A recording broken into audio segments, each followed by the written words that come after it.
only been canceled, I think, 3 times. So tell me why you think the games should go on.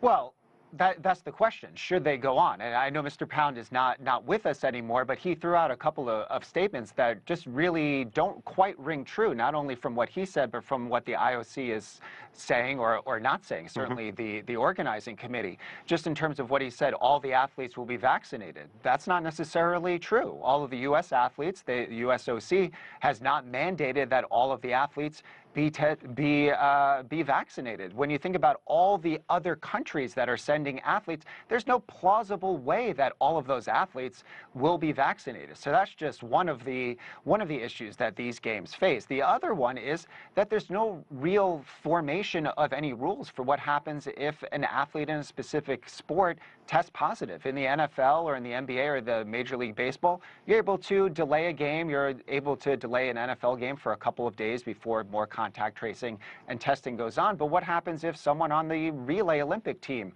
tests positive? What happens if one of the wrestlers in close contact tests positive? They've not really outlined any of these rules or what will happen. Your previous guest just said if it all comes out and it all works out, this is going to be a great indication of organization, and we'll see what happens. But there are just so many things that need to be addressed that haven't been addressed, and they're almost making it almost as a wish that they're hoping that these things happen in the way that they do. Right now, Tokyo and Japan are focusing on trying to vaccinate as many people as possible. I think they're up to almost 500,000 vaccinations a day. But even if they make it at that pace to the Olympic day, that's still only 30% of the population. So that is daunting numbers to look at. Do I think that the games should go on?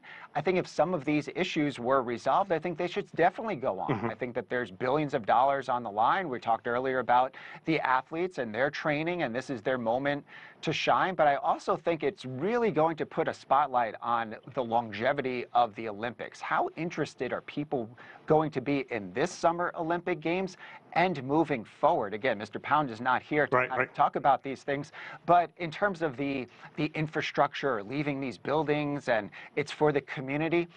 The community also has to pay hundreds of thousands of dollars to maintain these arenas. You look back at some of the past Olympic Games, there's this phrase called the white elephant arenas. That was originated back in Greece. A lot of those arenas and facilities right now have weeds and grass growing out of them because the Greek officials just said, hey, it's not worth it to keep some of these facilities open because people are not using them. And it's not just an Olympic issue, it's a World Cup issue, and it's a lot of these big international tournaments that are the issues. And